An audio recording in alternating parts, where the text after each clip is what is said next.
All right, Chris. Well, now you've come out to Australia. How did country radio begin, and what were some of your experiences, positive experiences? We won't have to talk about negative experiences. I'm sure there weren't any, but in particular Sunbury as well. Right, yeah. Well, actually, shortly after I arrived out here, I left in April. You know, in those days you came by boat, actually steam-powered, not sail. Mm-hmm. You know, it seems a long time ago. And I was living out at Collaroy, and I got a knock on the door, and there was this fairly short gentleman out there by the name of Alan Meadows, and Alan had been in a jug band in the UK, in the East End of London, which was run and whatever by somebody called Pete Hogman, who was a local hood. Alan had been press ganged into it and told to learn mandolin in 2 weeks under sentence of death, and he'd finally run away and come out to Australia, but Hogman had found out about it, I think, a couple of days before he came out, and had collared him and said, you can go on one condition, you know, sort of, I hear Chris Blanchflower from the Panama Limited, you know, a band that I really like, has gone out there, and I'll lift the contract on you if you go and catch up with him, persuade him to start a jug band out there. And this is actually true. Mm-hmm. And there was Alan on the doorstep there, still scared to death of Pete Ogman in the East End of London. One way or another, we formed a band called the Stovepipe Spasm Band. Yep. And we had an audition out of Colorado at the flat I was at. And one of the people who'd tried to make it to the audition was a guy who ran the folk club called the Shack at Narrabeen, Yep. where we've been down quite a lot, by the name of Greg Quill, but he had a car accident on the way and broke his leg. Yeah.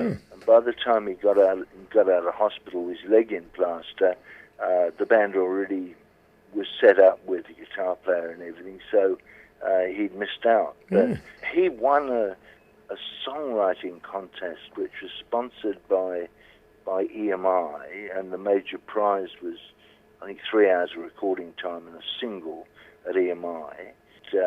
A publishing deal with Gus McNeil, who used to be, the singer with Gus and the Nomads.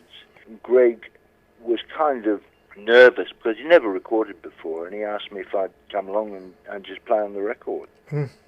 So I did, and we ended up with Gus McNeil's old backing band, the Nomads, playing on the record, and they were then called Piranha. That was the first single, and that was called Fleetwood Plain. And by the time the single came out, we decided it seemed like a good idea to take the music on the road and put a band together and to actually do it. And that was the formation of country radio, I guess. But yeah, Chris, just to butt in there, so Fleetwood Plain, which yep. I really love, it is a fantastic track, and I'll play that on the show. Yeah. Did you rehearse a harmonica for that, or did that just all come out in that session? You just played along and it fitted in, or? Well, I've been playing in jug bands for quite a while, and a lot of the jug band stuff, particularly Will Shade stuff, and some of the No Lewis is first position stuff, but it's played up, the top, I suppose. Really about the top 5 notes on the harp, 5 holes on the harp, whereas most cross harp tended in those days to be played in the bottom 5 or 6 holes. And I started off playing second position purely because by ear that was where I found that I could make, put lines together that worked with the key that I was playing in. Wasn't really conscious. Yeah. And Tony Bennett, Dusty Bennett, had taught me straight harp for first position jug band harp in the back of a van on the way to a gig once, about 2 weeks before the Kings of the Crown contest. And I played a couple of numbers on first position straight harp, jug band straight harp at the contest. And it was one of the reasons why we won, which I felt a bit embarrassed by. I guess when when Greg said to me, would you come and do the record, I wasn't familiar with the song, but I thought, well, I kind of play melodically in first and second position. Why don't I just sort of work out how to use the top half of the harp in second position rather than first? And it's a question of sorting out which notes you're playing rather than which notes you used to play. I think they probably call it octave extensions now, but at that stage I'd never heard anyone else do it. There's certainly nobody doing it here. And I don't really think anybody was doing much overseas.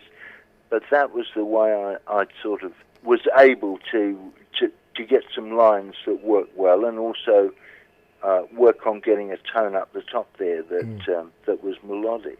I mean, I'm still really playing like a jazz player, I suppose, more than anything else. I was never really a blues player. I had I picked up some blues techniques from listening to a whole range of harp players, ancient and modern, Yep. Of which probably Noah Lewis is my all-time favourite, although I never actually tried to play like any of them because I already basically had a style together, by the time we came back from Paris, I guess. Yep. But certainly Fleetwood Plain was the first time I ever tried to play second position with octave extensions, and that's really a lot of what that part is. Yep. And look, that's one of the things that really made the sound of country radio too, not taking anything away from the rest of the band, but your, as I said at the start, distinctive harp style. I'm more of a cross harp, chugging down in the lower register. Yep. It was Matt Taylor from Chain, Rod Smith from the Dingoes, and yourself, and to an extent Ross Wilson, all the bands that I really liked and listened to that got my interest in the harp. But yours in the upper register, I don't think I've heard anyone else just play it so sweet and pure. Some of the older guys you can hear and it screeches, and it's not my cup of tea. But yours was just spot on. We love your style. Oh, thank you very much.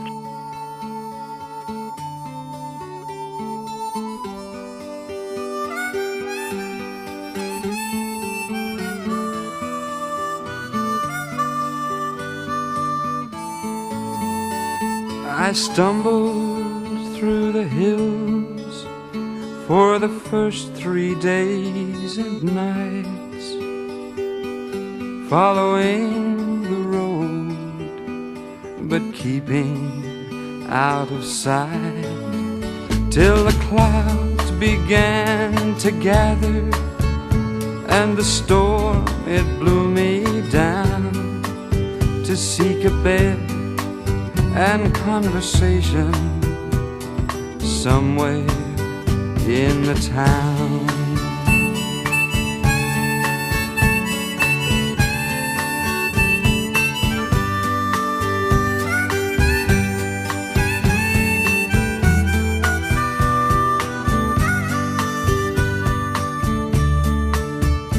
When they asked me where I came from, I told them Fleetwood Plain.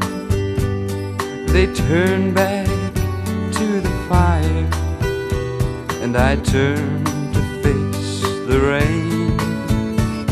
I closed my eyes and thought I saw you waiting with the child, and as the room became much warmer, the night became more wild.